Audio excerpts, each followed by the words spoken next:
Hello, everyone, and welcome back to another edition of the GSMC College Football Podcast brought to you by the GSMC Sports Network. We have a great show for you today. We're going to start talking a little bit about some new rule changes that have just been approved for 2024, the 2-minute warning and the helmet comms being the main among them, but there are a couple others that were agreed upon that I want to break down for you all. Then we're going to get into some spring game takeaways. We'll get into Michigan, Texas, and Oklahoma today, but we'll definitely continue throughout the week because it was a very busy Saturday around college football. Then we're going to get into a transfer portal update. A ton has been happening around the sport on that front. We've had a couple of different commitments to different teams. We have some intel about where some big-time players might end up. And then we have some new players getting into the portal that we definitely need to be watching.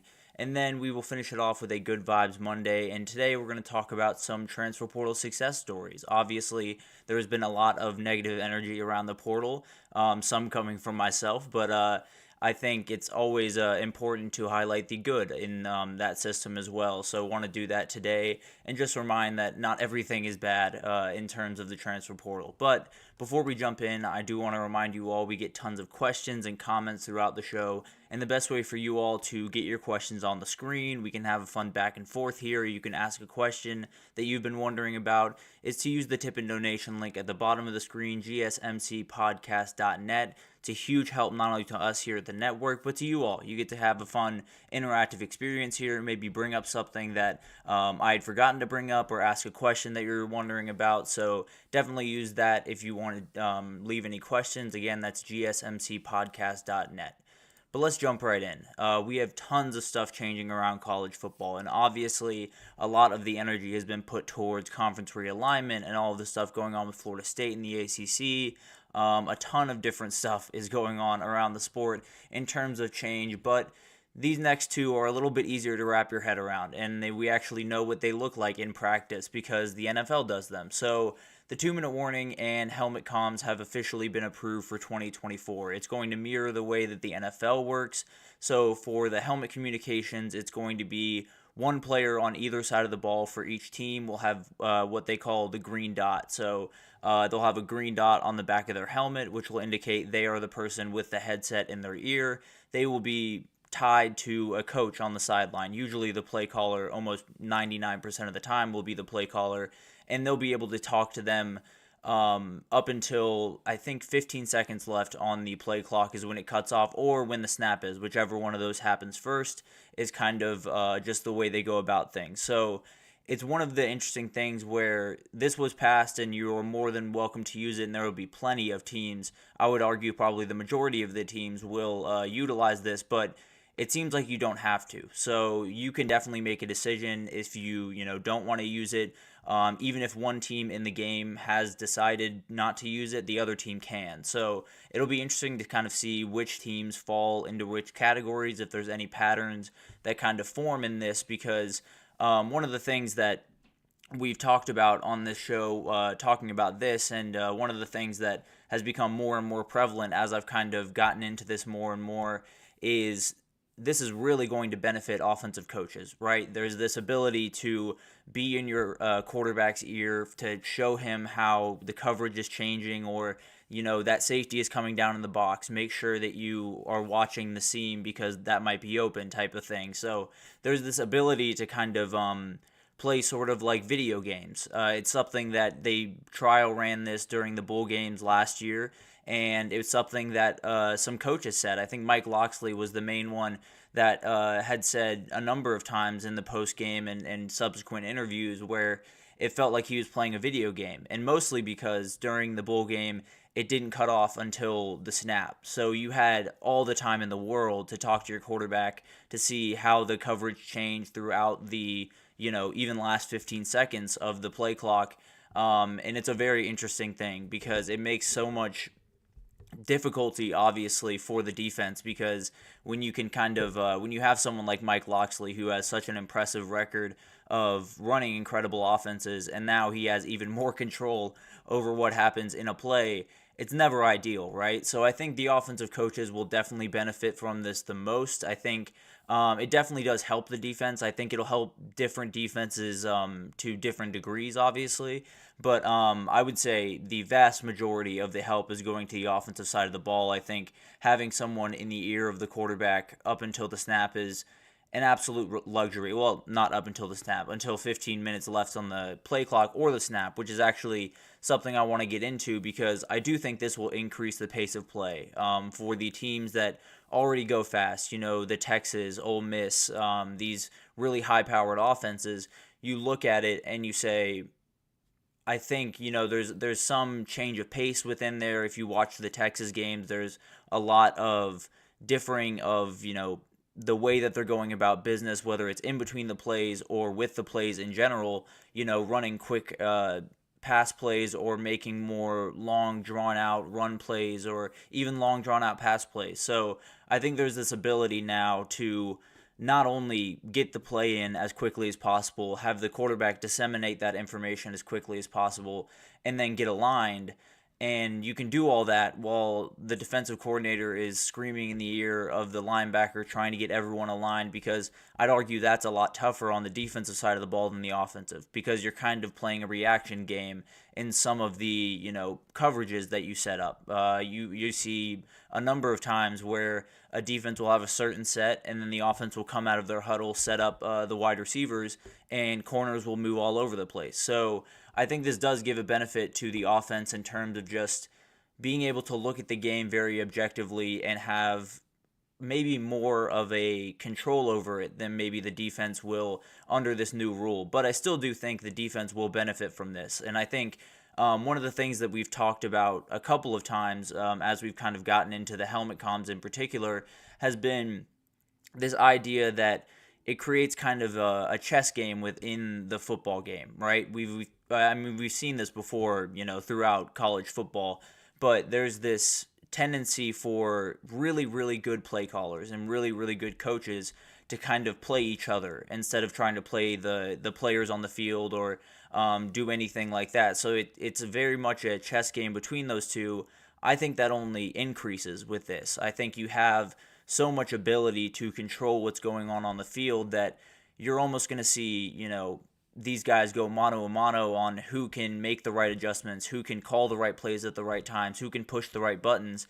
And one of the things that might be kind of overlooked in all this, but who has the good relationship with the guy that you're in the ear of? A lot of these situations around college football, now a lot of them are good. I don't necessarily think that there's a ton of play callers and quarterbacks that are at odds by any means, but these is going to definitely add some strain to those relationships. It's definitely going to add a new layer to those relationships, and you'll figure out kind of where everyone stands with their play caller, whether it's, Quinn Ewers and Steve Sarkisian or Carson Beck and Mike Bobo. You'll figure out kind of how close they are, how much in lockstep they are, and it'll be really interesting to watch. Not only, are they able to kind of handle all that, the player, but are they able to handle, the coach being in your ear constantly? Because I'm sure they already get a plenty of coaching and plenty of yelling in their ear from that coach anyway. But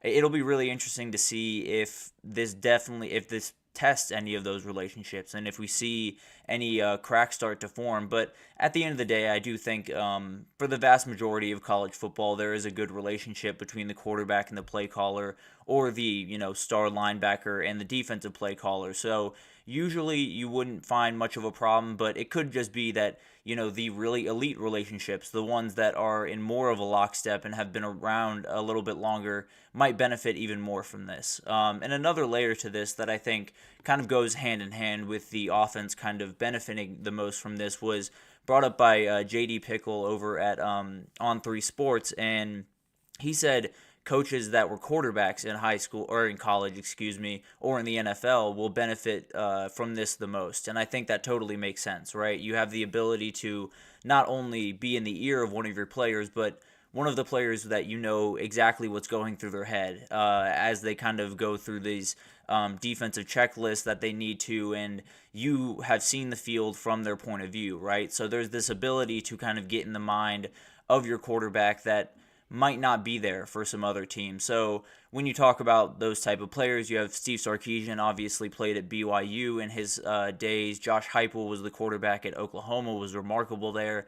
Lincoln Riley was mostly a backup during his career, but was a quarterback and learned a ton during his college career. Ryan Day was a quarterback. So you have some guys that are the elite of the elite when it comes to putting together offenses that are quarterbacks that have quarterbacks in their system, a lot of them that are experienced or that they have good relationships with. So it'll be really interesting to see kind of, is Steve Sarkisian taking full advantage of this? Is Josh Heupel taking full advantage of this? And are they utilizing it maybe to a better degree than some other people in the game? Because it's going to be, razor thin margins, as it usually is in the sport, especially with something new like this where you're going to have to adapt to it. You're going to have to change kind of the way that things that you go about business on a daily basis or go about business at least on Saturdays. I think there is this really interesting layer that this will add in terms of figuring out not only who has the most talented players, not only, who executed their game plan the best, but who has the best relationships, who has the best culture, who has the best ability to handle, new things and obstacles in their path, because this is going to be something that is new for a lot of these kids. A lot of these kids have not utilized this. Some have done it in high school, depending on where you played. But some of these kids, this is the first time that they're dealing with this. And it is something that will definitely take time to get used to, but also will definitely be something that I think they'll enjoy very thoroughly. So I think it'll be interesting to watch, what quarterbacks this benefits the most. Does it lean towards the young, talented kids that just needs a little bit of help pre-snap? Because that's obviously a huge benefit of this is you have the ability to be in that guy's ear, and if a young quarterback is making the wrong read, you can call him off that. At least pre-snap, you can call him off that and kind of make sure that he's going about the pre-snap business the way he should, where in the past, it used to be very talented kids would have to kind of wait their turn to learn the offense, to be able to make all the calls and not have any slip-ups. That's obviously less of a concern now. So it'll be interesting to see if it's more of a, the veterans that can handle this type of thing better really thrive under this. It could be that really talented young kids take over the veteran leadership or the veteran places of these quarterbacks just to see kind of what happens and see if talent can kind of win out. And to be totally honest with you, I have no real problem with that. I think that's one of the things that football is about, especially from the quarterback position, is getting these kids as many live reps as possible, as early as possible, and doing them in the right manner, right? And I think this gives you kind of the ability to do that at least on a more consistent basis with young players. But let's talk about the 2-minute warning. This one is one that pretty much cut and dry. There wasn't much to be done about this, and I know people are very, very upset about the possible new commercial break. Apparently, this is supposed to kind of alleviate the annoying commercial breaks, I guess. The classic, you score a touchdown, you go to commercial, you get a kickoff, you go back to commercial. Those are insanely frustrating. They happen pretty much every Saturday. So apparently this is supposed to kind of alleviate those, make it a little bit easier to fit in the TV timeouts that they need to, because sometimes you get backed up and then you get in that situation where you're watching more commercials than you watch football in the last, 15 minutes. So it gets a little bit frustrating, but hopefully this will kind of do away with that. And I think it's a rule that I don't necessarily love, but it doesn't necessarily hurt anything. They set up the stopping clock, with 2 minutes left in the half and the game. So this kind of aligns with that, and it makes sense. So not necessarily going to lose sleep over the 2-minute warning by any means, but some other changes that were approved on Friday by the NCAA, penalizing horse collar tackles that occur inside the tackle box for a 15-yard personal foul.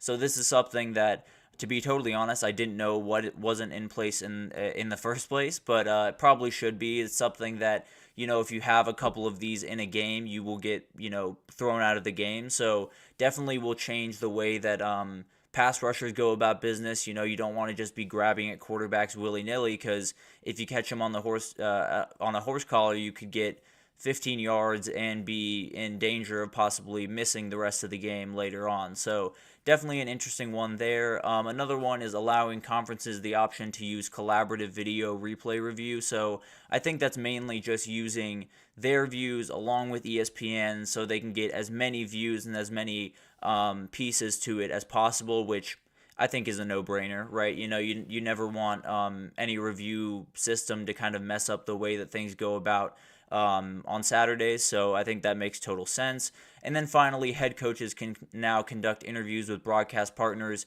between the first and the third quarter, and this is the one that I dislike the most. I think a lot of us that have watched, a ton of different sports have seen this start to happen in college basketball or in the NBA, and I just find it kind of annoying. I don't think there's any real reason to be interviewing a head coach at that point. Let him go about his business. He already gives you one at halftime, so I think it's a little bit ridiculous, but at the end of the day, it's a small hurdle to get over when you're watching these games. So not necessarily too upset about that, but definitely not one that I would have voted on if I was in the room, I suppose. But tons of changes coming throughout college football. There is tons of stuff happening on the conference realignment front, tons of stuff happening with the playoff, and just everything. It feels like the transfer portal, NIL, everything is moving and shifting as the days go on. But these are ones that we can kind of wrap our head around. And the vast majority of the ones that were agreed upon are pretty benign changes, likely will not change a lot of the gameplay. Now, the helmet comms will transform games. I really do think it'll make a total difference in the way that people go about business, the way that you see offenses kind of play, and I think you'll see kind of the elite of the elite in terms of play callers kind of rise to the top. We've had this idea of, who the best play callers in the country are. Well, that's really going to be put to the test this upcoming year. If they want to make adjustments in the snap, they can do that now by just, talking into his ear. So it'll be really interesting to watch all of this kind of unfold. I think helmet comms is a thing that I've been on board for quite some time, and very, very excited that it's finally coming, because I think it makes it more about football. I think it takes out some of the unknowns from the game and allows, the best team and the best play callers to win. So very, very excited about that. I think it's going to be really, really interesting to watch. But we're going to take our first break here, and when we come back, we're going to talk about the spring games. There were tons going on Saturday. I only have 3 for you today. We have Michigan, Texas, and Oklahoma, but we will get to plenty more throughout the week because there were tons of takeaways from USC, from Florida State, tons of games going on throughout the country that I want to break down. But today we'll start with 3, and then we'll kind of move from there. So stick with us, and we'll be right back with that. I feel like I'm losing my mind. Is everybody in the world blind? Please, Lord, give me a sign, a sign. I feel like I'm losing my mind. Is everybody in the world blind? Please, Lord, give me a sign, a sign. I wanna be the greatest. Everybody on the fake shit. I look around and feel like everybody is the fakest. I make this every day and I'm impatient, hoping one day I blow up from the basement. Statement, the top is so vacant. I don't hear shit that I think is amazing. Waiting for my day when I'm playing sold out shows where 1,000 faces. Hey, give me that crown, get in my way and to be put down. It ain't your place, all this my town. If I want that shit, then I'll get it right now. I'm losing it, the noose it fits. I'm losing shit, a stupid myth. You choose to live or choose to dip. You choose to fight or lose your grip and lose a gift. I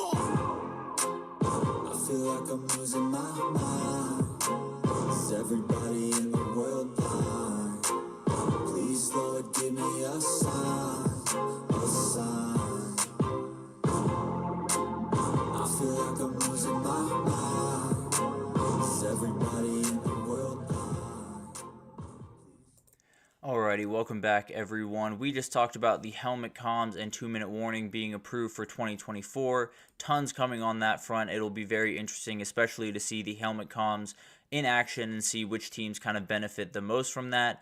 But let's jump into some spring game takeaways. We had tons going on Saturday, but we have 3 for you today. We have Michigan, Texas, and Oklahoma. Want to break down those for you, and then we'll continue throughout the week catching up on all the games that happened on Saturday. But let's start with the defending champions in the Michigan Wolverines. The first time they were out there with Sharon Moore as the head man, and overall it was a very, very good game. I think everything went about as you could have liked as a Michigan fan, and to me, the biggest takeaway happened in the first 15 minutes of the broadcast. You had Alex Orji come out with the first offense, which was expected. I don't think there was any question about that. He missed his first 2 throws, threw one in front of, I believe, Max Bredesen, and then threw one behind a receiver downfield, and then threw a couple of beautiful passes, led a very nice drive, had a very good touchdown run to finish it off.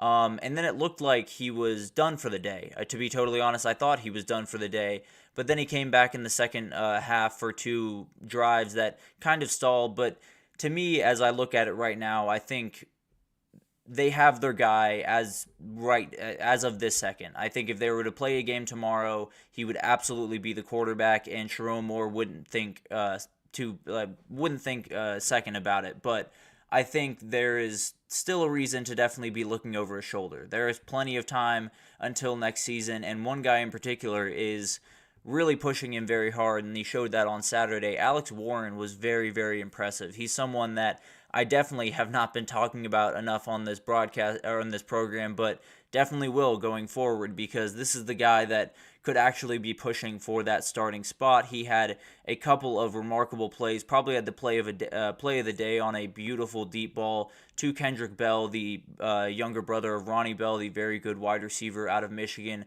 a couple years ago in the fourth quarter to give the Maize the lead. He also had a 49-yard touchdown run. So he's someone that has a ton of ability and had executed the offense really, really well on Saturday. I think a lot of some of the better plays later in the game came against some of the lower tier defensive players on the team, but doesn't change that they were remarkably impressive, and doesn't change that him moving the offense the way he did was really, really something to watch. And I think it's something that Alex Orji, as of right now, he is their starting quarterback. I have very little question about that, but he's definitely got a little bit of work to do. He's definitely not going to be slowing down anytime soon, because Alex Warren is right there to take it from him. But when you talk about this quarterback position, the future of it is Jaden Davis, and I don't think there's any question about that. He looked really remarkable on Saturday. I think there were definitely some freshman moments. There's no doubt about that. It's always going to happen in the first spring game for some of these kids, but he had some flashes of just elite ability, and we knew that when he came in as a freshman. But seeing him, in real action, he had a couple of balls that missed by a hair, but were definitely really, really impressive to see from someone that young. I think as long as they can get through this season with good quarterback play from Alex Orji or Alex Warren, I think they'll have the ability to pass the baton on to Jaden Davis and feel very, very good about where they stand in quarterback going forward.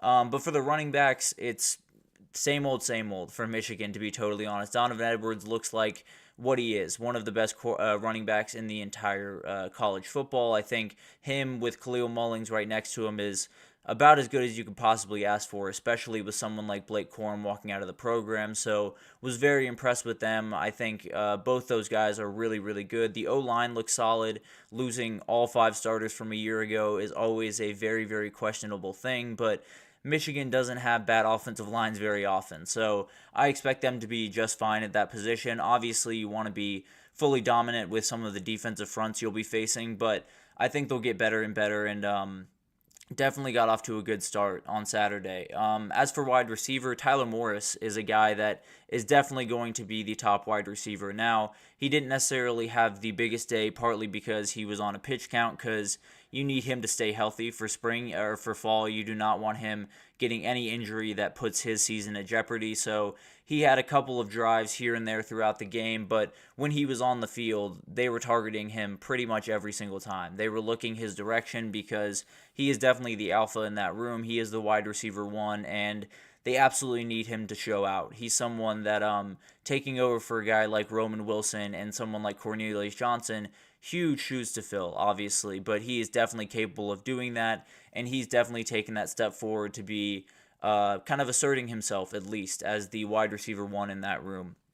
Now, there were a lot of very good things from the offense on Saturday. There were tons of things that you can take and feel pretty good about if you're a Michigan fan, but the defense was no slouch. They did not struggle in this game by any means. Excuse me. I think the defense really did well, especially the top-level defense. Minus that one drive to start things with Alex Orji, they did a great job of like bending but not breaking, keeping things to field goals, keeping things to punts, on their side of the field, just making sure that these drives that could have been sustained into touchdown drives get stopped at some point so they can get the ball back. So a lot of what we've seen for the past couple of years around there, and with guys like Will Johnson and I believe JioSaavn Barham were kind of on a pitch count in this game, I think it's a great sign for them. And when we talk about the back end, obviously it all starts with Will Johnson, but probably one of the most important players that they're losing across the entirety of the team, take out J.J. McCarthy, is Mike Sanderstrill. He was someone that was absolutely huge for them at the slot position. That's the reason that he is possibly going to be drafted in the top 2 rounds as a slot corner, which is something that doesn't happen very often. He's just a remarkable player, and it looks like the guys that are kind of taking over for him look really solid. Zeke Berry and Jaden McBurrows were the guys getting the snaps there, and they looked good at that position.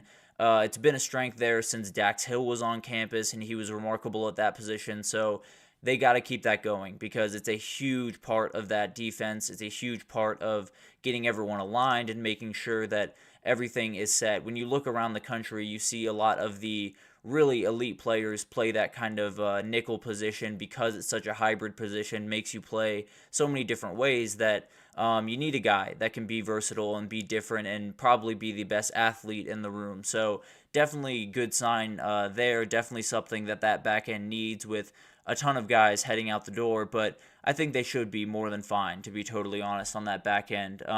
Overall, this team is setting up very, very well. If you're a Wolverines fan, I think you have to feel as good as you could possibly feel, to be totally honest with you. I think there's definitely still some work to do, and you'd like to see a little bit more consistency out of Alex Orji, and you'd love to see, this offense just run a little bit more efficiently. But at the end of the day, you have Donovan Edwards, you have Khalil Mullings, you have an offensive line that's likely going to be one of the best in the country. So the ability is there. I'm not so worried about Michigan in terms of what they can do on the offensive side of the ball, because what they've done for the past, couple of years is exactly what they're going to do this year. They're going to run the ball really aggressively, pick their moments, and as long as Alex Orji can be accurate, they'll be okay.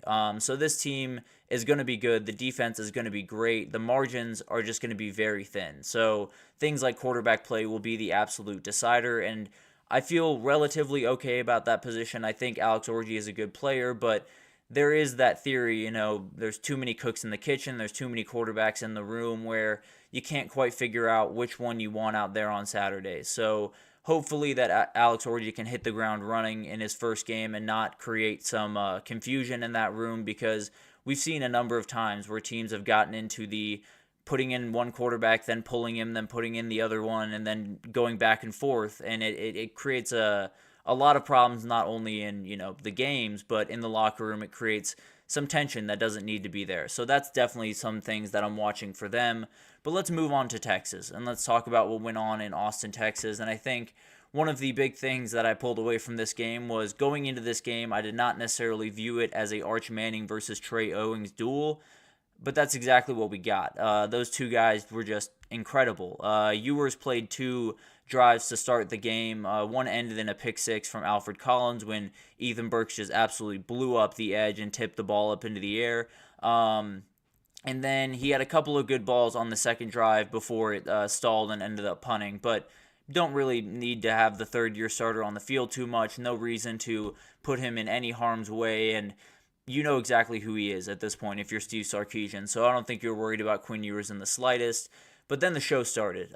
You had Arch Manning come in and really start most of the game with the first offense, and then you had Trey Owens with the second offense. And they both just went crazy. But let's start with Arch Manning. He started his day with a 75-yard touchdown to DeAndre Moore on a pretty badly broken coverage, which is something that was the big downside of the day that I'll get to here in a second.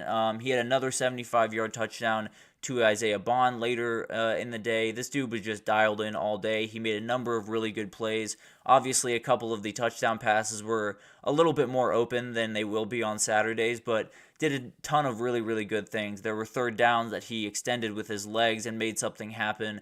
There were a couple where he stayed really strong in the pocket, which had been a worry for him early on in his time during Texas, and made a really good throw for a touchdown to Jaden Blue on his second one. So this guy was really impressive. 300 touchdowns, not 300 touchdowns, 300 yards and 3 touchdowns. It's about as good as it gets. So definitely got to feel really good if you're a Texas fan. He is definitely one of the best backups in the entire country. But to be totally honest with you, I was more impressed with the third string. Trey Owens coming in as a freshman and doing that in his first spring game was just insanity. He is one of the more natural throwers of the football that I've ever seen. The ball just jumps out of his hands. He's someone that you feel like you could wake up from a deep sleep at 3 a.m. He'll roll out of bed and throw a perfect corner route. So he's someone that football is like second nature to him. Everything just looks really, really comfortable. So he's going to be really good, especially with someone like Steve Sarkisian helping him out along the way. This is a kid that could reach insane heights while at Texas, and they talked about it, I believe, on Texas football when they were breaking down this game. You know, the Texas quarterback room is not going to lack for talent going forward. Steve Sarkisian has rarely had that be the problem, so it'll be interesting to see. You know, Trey Owens, as of right now, will look like the starter after Arch Manning finds his way to the NFL, but who knows? Maybe he finds his way somewhere else. The transfer portal is a very fickle thing, and especially in a room like this, it could be that Trey Owens finds his place somewhere else, but for the time being, I know that Longhorn fans want to keep him around, that's for sure. And as you can imagine, with the quarterback play being what it was, the playmakers all over the field were just incredible on the offensive side of the ball. You had DeAndre Moore, who is someone that might be the most overlooked guy in this group because he probably had the best spring of anyone in this group, to be totally honest with you. Jonte Cook made a couple of really nice plays. Isaiah Bond started slow, had a couple of drops early, but got comfortable and made a number of really good plays. Ryan Wingo was probably the most impressive of the group, made just insane amounts of separation on pretty much every single play, had the touchdown that ended up winning the game for the second team offense and first team defense. So definitely a great game for Ryan Wingo, someone that Texas fans have been very excited to watch throughout spring, and he lived up to the billing, that's for sure.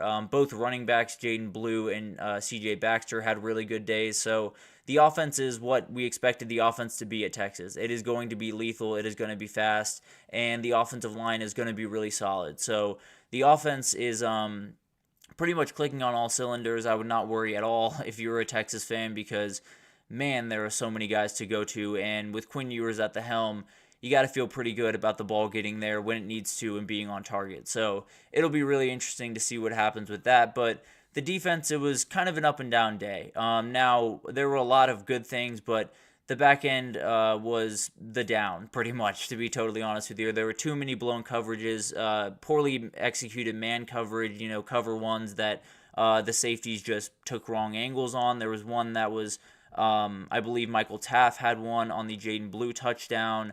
Young player Xavier Fasilmi definitely had a mistake early or later on in the game. So it's kind of working out the kinks right now on that back end. It was a problem last year, so it's something that they tried to address with Andrew Makuba coming in. Jahdae Barron came back for his senior year, which was absolutely huge. And both those guys didn't play much on Saturday. So there's a little bit of, it didn't look great by any means, and definitely something that they will have to be working on, but it might have been somewhat circumstantial. They had some guys on pitch count, some guys not playing that much, so it'll be really interesting to see if this is as big of a problem as it looked on Saturday when the season comes around, because if it is, there are some teams on Texas' schedule that will dice them to pieces, if I'm being totally honest. But the D-line was pretty much exactly what you would expect. Tons of talent and ability on the edge. Definitely a lot of blown up plays by those edge rushers. Colton Vasek had a remarkable day. Ethan Burke made the play early in the day on the pick six by Alfred Collins. So a ton of really, really good players on that edge. Not enough bodies at the defensive tackle position. It felt like the rotations were very sparing. It just felt like they didn't have much of a rhythm for when they wanted certain guys to come in and when they wanted them to come out. But that's definitely a position they're going to need some help at. It looked like they took a big step forward to getting that help this weekend that we'll get to here in the next segment. But it'll be interesting to see how that kind of develops, because that was the strength of the team a year ago with Tavondre Sweat and Byron Murphy. Now you got to adjust. So it'll be interesting to see how they kind of do that and if they can be the team that they were a year ago, especially against the run, because that was a huge part of their game. But overall, this was a very fun spring game. Some of these spring games tend to be a little bit of snooze fest, but this was not that. It was an absolute duel between those two quarterbacks. I think the Texas quarterback room has always been talked about, has one of the best in the country, and that has not changed one bit. They might have the best backup in the country in Arch Manning. Trey Owens showed his remarkable ability on Saturday. Definitely some things to fix on defense, but there's plenty of time to do that. And with some of the guys that sat out, I think they'll be more than fine. I'm not sure it will be quite as bad as it looked on Saturday once the season comes around. And obviously, Arch Manning is going to get a ton of the talk, and he absolutely should coming out of this game. Just a reminder, Quinn Ewers has yet to play a full season where he started every single game at Texas. So there's a good chance that we will have to see Arch Manning as the starter at Texas, and he looks ready to roll. Let's put it that way. But let's finish off with Oklahoma here, and let's talk about the quarterback there. Jackson Arnold was just remarkable. The dude has a cannon attached to the right side of his torso. We've talked about it a couple of times, but this dude is just remarkable. Every time you watch him play football, I think he looks like he was built in a lab to play quarterback, and he looked really good in this game. Made some eye-popping throws, mainly the touchdown to Deion Burks, who was the biggest topic of conversation. He was definitely the guy that made everyone really excited, a transfer that came in from Purdue that was just kind of looking for that big chance, and he officially got it, and he looked incredible. He was someone that definitely adds a new dynamic to a wide receiver room that is already remarkable. I don't think they were necessarily looking for a wide receiver one when they got Deion Burks, but they definitely got one. He's an absolute beast, and it looks like him and Jackson Arnold are already on the same page, so huge news out of Norman there. The offensive line was the big-time position group that people were worried about going into Saturday, and they looked okay. Definitely the defensive line won the day, but when you look at some of the names on the edge and the interior of that defensive line for Oklahoma, it's not necessarily crazy that they won the day. I think it totally makes sense. Ethan Downs especially is a guy that could make a huge difference for this Oklahoma team next year. I think he's an absolute he's an absolute game changer and will definitely be a huge player for them this upcoming year. They've already gotten some help from the portal, which we'll get to in the next segment, but O-line is definitely the position to watch as we continue to go towards the season. The running back room looks really solid, led by Gavin Sawchuk. He's going to be the down in and down out back for the most part, but Caleb Hicks, Sam Franklin, a transfer from UT Martin, both looked really solid. If the O-line can come together, I think they should have no problem running the ball, and if they can do that, Jackson Arnold's going to take the top off some defenses from time to time. And much like Texas, the defense was a little bit up and down in this contest. Some blown coverages, particularly on that Deion Burks touchdown. There was no one really picked him up as he came down the seam. So definitely some things to fix on the defensive side of the ball. But the front seven looks really strong. It looks like the front seven that Brent Venables has been picturing ever since he showed up in Norman. And feels like that team is becoming more and more what Brent Venables had in mind, I suppose. So very exciting stuff happening out there. This is a team that has a ton of variation for what their season could look like. It really does come down to the O-line and Jackson Arnold's quarterback play, which in large part comes down to the O-line. So I think that's going to be the position to watch. It'll be really interesting to see how much of an effect they can have, because if they're bad, this offense could really, really struggle. If they are even competent, this offense could, take the SEC by storm. So it'll be really interesting to watch. The defense will need to get more discipline on the back end and definitely not be exposed to deep balls, but at the end of the day, if they can force some turnovers, if they can get home, especially with the edge rushers they have, they'll be more than fine. I think this team is right on track right now. I think they're doing exactly what you would want them to do if you're a Sooners fan, and Brent Venables is slowly becoming more and more his team, which is always what you want for a coach. So much more going on throughout the next couple of days with these breakdowns, because there were tons of games to break down. We have USC, Texas A&M, and more teams coming tomorrow. But that'll do it for this segment, and we will take our second break here. And when we come back, we're going to talk about the transfer portal. Tons going on in the transfer portal. We officially have some commitments for the first time, so I want to break down where we sit and kind of what could be happening in the next couple of days right after this. So stick with us. Looking for your daily fix of sports talk without having to pay for it? GSMC Sports Network is available on YouTube. Just search GSMC Sports Network. Get your fix of daily sports talk shows on YouTube, absolutely free. NFL, college football, NBA, MLB, MMA, UFC, fantasy football, and so much more.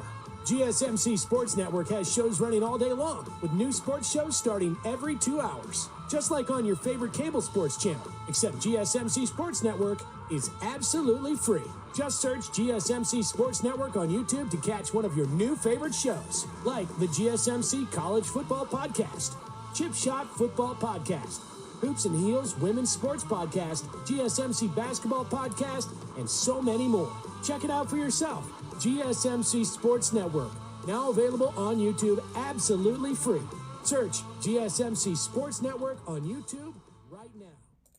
Alrighty, welcome back everyone. We just talked about some of the spring games and some takeaways from those games. We got into Michigan, Texas, and Oklahoma, but we'll be continuing those throughout the week. But now let's get into some transfer portal updates. There has been so much going on in the transfer portal, and commitments have started to happen, so I wanted to break those down for you, and then we'll get into some intel about the transfer portal, and then some tidbits towards the end here. But let's start with all the commitments, the big-time commitments at least, that have happened throughout the last little bit. We had Colorado get a pair of big-time commitments, as well as another one that will definitely help out in the bunch. Dayon Hayes is probably the biggest one here, an edge rusher from Pitt, was a big-time player at a big-time position of need for them. Adding him to someone like B.J. Green on the other side is going to be quite the duo, so very excited to see what happens there. They're doing exactly what they did a year ago with the Buffaloes. They're definitely upgrading that talent more and more around there, and it continued with Peyton Kirkland, an offensive lineman from Texas, a guy that genuinely probably would have started for Texas next year, but decided he wanted to get his chance earlier on. I would be not surprised at all if he was starting for them week one, because the athleticism, the size, the ability is just off the charts with this kid. So very excited for what he can do.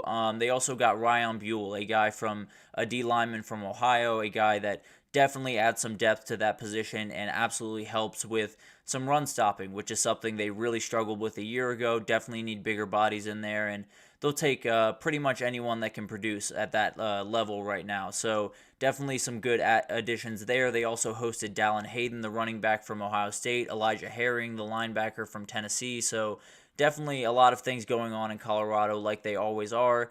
Deion is going to do what he does, and he's executing the way that we've become accustomed to in the transfer portal right now. But some other teams that got some help. Oklahoma got a big-time O-line help. Branson Hickman, a transfer from SMU, an all-AAC selection a year ago. So definitely a guy that you need if you're Oklahoma. We just talked about the offensive line being the thing that is going to define their season. So definitely needed some help there, and I would be surprised if this was the only guy they brought in. I think they will be more active, especially on the offensive line, and maybe some other positions as they see fit. But definitely that's the main focus for them. Another big-time commitment was Graham Nicholson, a Lou Groza winner from a year ago from Miami of Ohio. He is committed to Alabama. Definitely something they absolutely need. We talked about how that position was kind of up in the air after their spring game. Will Reichard moving on to the next level was a huge part of that. Well, they replaced him with one of the best kickers in the entire country. So I think everything should be fine. If you're a Bama fan right now, you should feel okay about that kicking game. So definitely a much-needed addition, and you got to feel great if you're a Bama fan about that one. And then Greedy Vance Jr., a DB from FSU, has committed to USC. Trojans continue to build out that defense as much as possible. Obviously, it is going to take time, but they looked pretty good on Saturday, so we'll definitely break that down tomorrow and break down how Greedy Vance can kind of help out this group that is seems to be slowly improving out there in Southern California. But let's get to some intel about where some players might end up in this portal window. And I think the biggest news that has happened since we last talked about this was Jaden Rashada entering the portal, the guy that was in the center of the NIL debacle at Florida, then spent his first year in Tempe with the Sun Devils and Kenny Dillingham. He has decided to enter the portal, and he has his eyes set on Athens, Georgia, it looks like. He will visit UGA on April 30th and May 1st, and he is definitely someone that I think UGA is leading very heavily for. I would be surprised if the wind shifted so aggressively that he went somewhere else. It feels like he's kind of on the Dante Moore track that a lot of people have talked about, where you know that you're not quite at the point where you can fully realize your ability at the top level, but you can sit behind someone that has, in Carson Beck or in Dante Moore's case, in Dylan Gabriel, and learn so much and then hit the ground running. So that feels like kind of what Jaden Rashada is thinking right now. If that happens, Jaden Rashada against Gunnar Stockton for that starting job next year will be something to watch, that's for sure. Auburn and Mississippi State will also get visits, it seems, but UGA is the heavy favorite, and if they add him to that quarterback room, it would just be insane. Penny Boone is another guy, one of the best running backs in the portal. He actually entered the portal in the winter cycle, went to Louisville from Toledo. He was the MAC Player of the Year a year ago, and then transferred right back out in the spring portal window. And some interesting things have been happening around him. He's been reached out to by pretty much every team in the country. He definitely has a lot of talent, a lot of ability, and tons of teams are looking for running backs. But it looks like he might find his way back to Louisville. There has been more and more smoke around him, possibly just sticking with the Cardinals and moving forward with them, which would be very interesting, but kind of the reality of the transfer portal we live in today. He did mention early on in his recruitment that he wants to play in the SEC, but we'll see what happens. Definitely a commitment to watch, because behind Damian Martinez, he is definitely one of the most, if not, behind Damian Martinez, the best running back in the entire portal. But let's get to Damian Martinez. He's still very much up in the air, and I think he's going to take his time because this is a big decision for him. Obviously, you're moving on from a place where you felt like your NFL future was just a little bit shakier than it should be, and I think he's trying to move to the team that will give him the best chance to have that NFL future that he definitely should have. And going forward, I tend to lean that Miami and Mario Cristobal will win out for this kid, but Michigan State is still very much in it. UCF is still very much in it, and plenty more teams are going after him. I think Michigan State is one that a lot of people are watching because of Jonathan Smith, but it feels like things are starting to push more and more in the Miami direction. Michigan State is hosting Andrew Paul I believe this upcoming weekend, so they could be looking other directions. And I think if they did get Andrew Paul, him and Aiden Childs would be quite the duo in that backfield and would shock some people definitely this upcoming fall. But let's talk about Cormani McClain. He was the guy that transferred from Colorado after a very weird year where him and Dion necessarily didn't click the way that you would have loved if you were a Buffs fan, and things just didn't quite work out.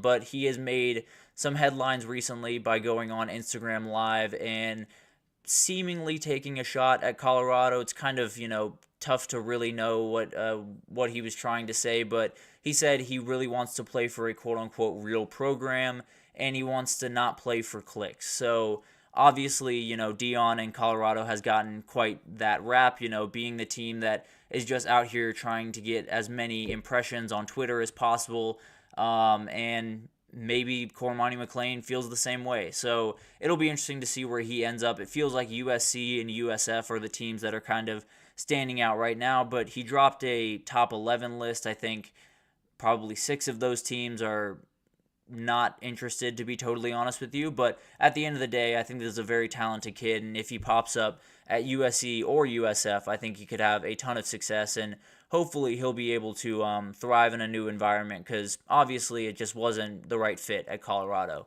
But let's finish it off here with the intel, at least, talking about Texas. There has been a ton of talk around that defensive tackle position, something that we talked about in the spring game. Definitely need more bodies there, and they've been doing a lot to fill that void. Bill Norton and Jay Toia are two guys from UCLA that they are going after very, very aggressively. They added Johnny Nansen, who is the defensive coordinator at Arizona, excuse me. Both these guys are Arizona. I don't know why I said UCLA.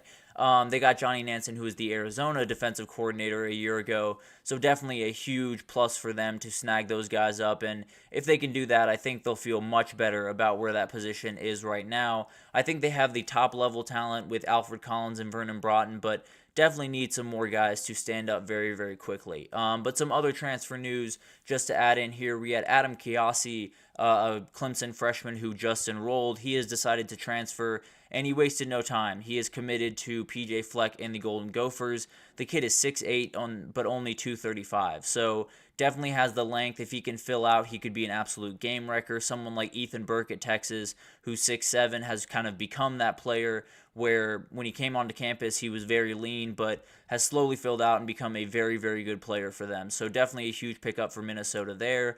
Along with Jaden Rashada leaving Arizona State, Elijah Badger, the top wide receiver for the Sun Devils, has decided to leave. Definitely someone that they were expecting to be the number one wide receiver on their team this upcoming window, and it has not been very kind to Kenny Dillingham these first week or so in this window. So definitely a lot of things to answer over there in Tempe, but definitely not the blow that they wanted to take, that's for sure. And then a couple of LSU defenders have found their way into the portal. We had Ryan Yates, a safety, Christian Braithwaite, a linebacker, and Jeremiah Hughes, a corner, all finding their way into the portal. Now, not really sure how big of a deal it is to be losing defenders from the team a year ago, because we all watched that team, and it was not pretty at times. So not really sure how big of a deal this is. I think they're definitely going to be trying to upgrade at a lot of those positions, and it'll be interesting to see what they do in the portal. But all of the stuff in the portal has been very interesting thus far. We've yet to have kind of the big moment, right? I think a lot of people, including myself, were worried this would be one of the craziest portal cycles we've had, and it's had its moments, don't get me wrong, but hasn't quite had the landslide that we were expecting. Hopefully we can avoid that, definitely knocking on wood, but it'll be really interesting to see what happens in the next, week. We still have plenty of time for kids to enter, so it could get wild pretty quickly. But for the time being, it's been, at the very least, as quiet as you could have hoped, I suppose. But we are going to take our final break here. When we come back, we're going to talk about a Good Vibes Monday, and we're going to remind you that the transfer portal isn't all bad. There has definitely been a lot of bad publicity around the transfer portal since it has kind of joined college football, but there's been plenty of success stories as well. So I want to break those down for you guys after this, so stick around for that.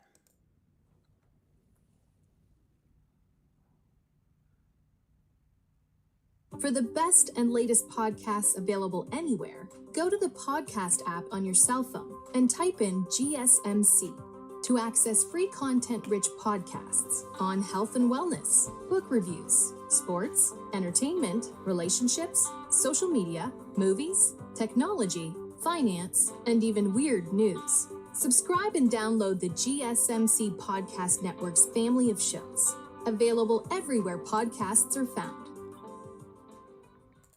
Alrighty, welcome back everyone. We just talked about a little bit of a transfer portal update, gave you guys an idea of where everything sit. Commitments have started to roll in, so definitely a lot going on. We'll definitely keep you updated there, but let's continue talking about the transfer portal, but not the ones that are going on right now. We'll talk about some of the success stories we have seen in the portal. I feel like a lot of the discussion around the portal right now has been very negative, and I have taken part in that quite a bit. There is definitely some parts of the portal that I am not a huge fan of, but definitely there are some parts that make it super important to this game, and definitely something that is vital to the future of this game. And I think the best way to kind of contextualize that is break down the quarterback position, because that's the one that, we're all putting a lot of energy into. That's the one you're watching, and there's been a ton of really, really good transfer quarterbacks that, for different reasons, have found their way to a new program and have become college football legends very, very quickly. But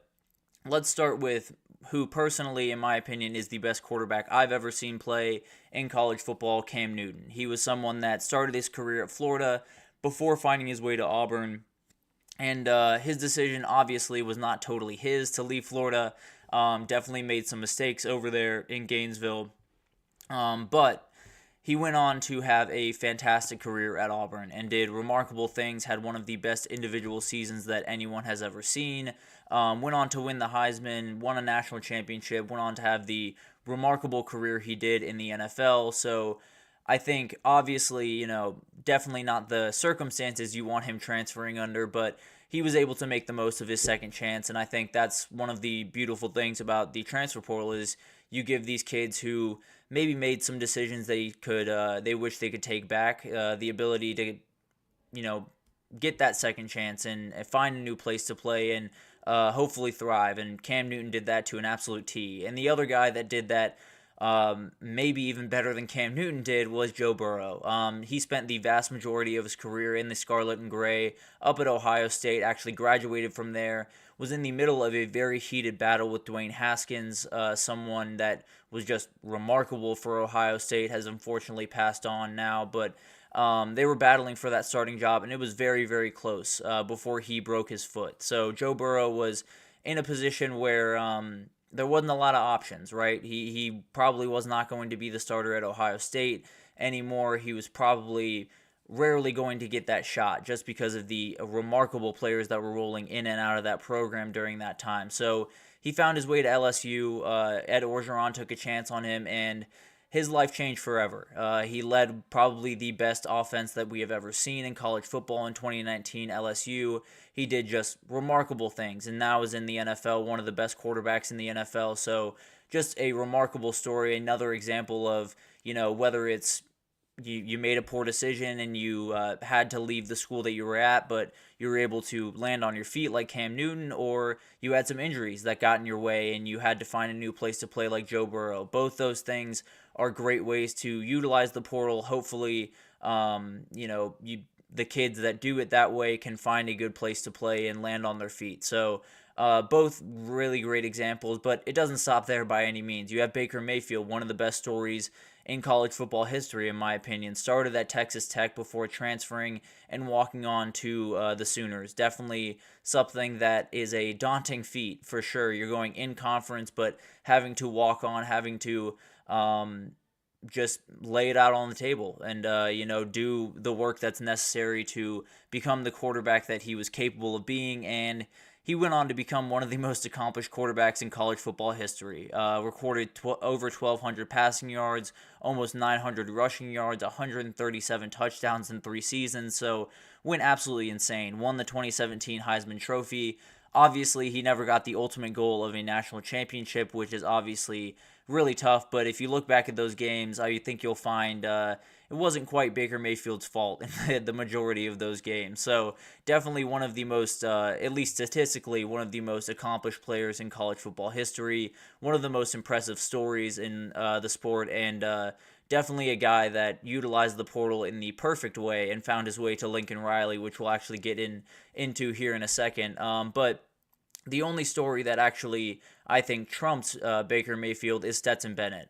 He is the guy that started his career at UGA as a preferred walk-on before making his way to Jones Community College for a couple of years, played some really, really good football there, then made his way back to Athens as a preferred walk-on. So this is he definitely wanted to be a Bulldog, definitely wanted to lead this team, and he went on to do that. He lived out his childhood dream, led his childhood team to back-to-back titles, became a Heisman finalist, and one of the most accomplished players in college football history. So just a remarkable story, definitely one that I think a lot of people identified with and a lot of people loved, because it was just wild to watch a kid that looked undersized, looked like he didn't have the physical tools, looked like he wasn't a starting quarterback for the University of Georgia, become one of the best players, if not the best player in Georgia history. So it's just remarkable to see that type of thing happen. Obviously, you have guys like Herschel Walker that were better football players, but in terms of accomplishments, I mean, no one really touches Stetson Bennett in the UGA history.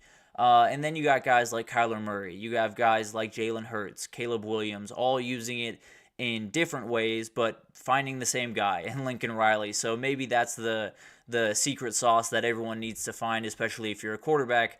Just find Lincoln Riley in the portal. You might win a Heisman. You'll do right by yourself. But at the end of the day, I think all of these guys, while, Caleb Williams was particularly the one that people were very upset about, I think a lot of players commit to coaches. A lot of players commit to offenses, and that's something that Caleb Williams definitely did. He wanted to follow Lincoln Riley over to USC, and he did that. Jalen Hurts had a very interesting time at Alabama, was one of the most admired, really, college football players I've seen in quite some time, just because of the way that he handled that last season at Alabama. Found his way to Norman and became a Heisman finalist, did some remarkable things. And then Kyler Murray, obviously, finding his way from Texas A&M, didn't necessarily work out there the way that he had hoped, but did incredible things at Oklahoma. So it gives you an idea just how it's kind of impacted our college football world, and how, some of these stories, you might not love the transfer of Caleb Williams. You might not love some of these guys' decisions that they made, but it was the best decision for them, which is ultimately the goal in all of this, is to make sure that these kids are set up the best way that they can be, and playing the game they love in a way that they love it, in a place that they love to be at. So definitely really important stuff there. But if you want to go even more recently, we have Quinn Ewers, Shadur Sanders, and Travis Hunter, all guys that utilize the portal and will be top players in next year's draft. And then in this year's draft, you have Jared Verse, Jaden Daniels, Liati Latu, all guys that use the portal for different reasons, and all benefited greatly and will be first-round picks in this upcoming draft. So the portal has been a very, very interesting entity. If you want to go a little bit further back, you got guys like Randy Moss, Roger Staubach, Troy Aikman, Russell Wilson. So tons of guys that have benefited greatly from using the portal and it being a thing in general. So while I totally understand there's been a ton of stuff happening around college football and its impact on college football has been negative in a ton of different respects, and I'm not necessarily arguing that it hasn't, but it's given these guys a second chance. And I think that's something that is super necessary for college football. It's super necessary for kids in general, right? I've been in their shoes, been a young kid at 18 years old, and you don't make the best decisions at times. And I think giving these kids the chance to learn from stuff and maybe find a new place to play, maybe things just didn't work out at the first place, maybe injuries were a part of it, whatever it is, just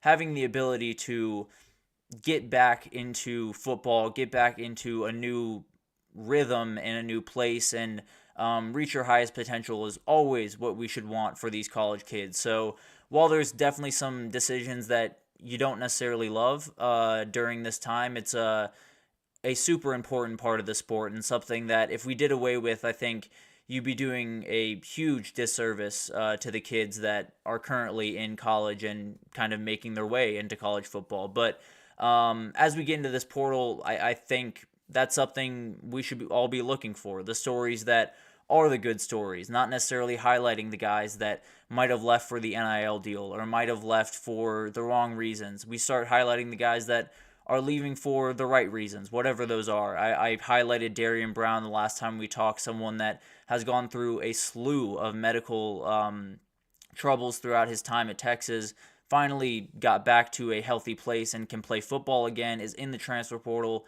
cannot wait to see where he ends up. Hopefully he succeeds immensely in his future. You have guys like Cam Ward and Damian Martinez who, while you would have loved for them to stay up at Washington State and Oregon State, you got to play on a bigger stage, especially if you're that talented, especially if you're those kids in particular. So don't necessarily blame them for that. I think there's certain kids within this slew of kids that you might not fully agree with, and within this system that is mostly flawed, there are definitely some stories and some beautiful things within it. So I think this is a time of year where a lot of people talk really negative, talk down on the portal. And while I fully understand that, and I've participated from time to time, I think it's always important to kind of look at the pros that we're getting from it and the ability for these kids to learn from mistakes, to bounce back from injuries, to do the things that they should deserve to do, right?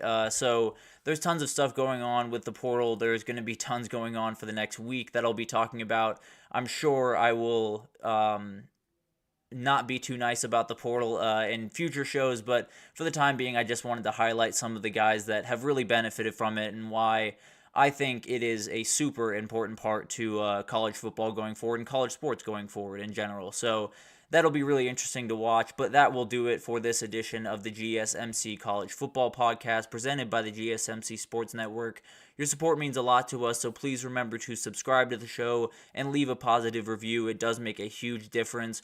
Also, follow us on Facebook, Twitter, TikTok, Instagram for all of the content and updates. We have so many great people doing incredible work across pretty much every sport you could possibly think of. So definitely tune in to all of those shows to see what happens there. But thank you once again for listening, and I will see you guys tomorrow.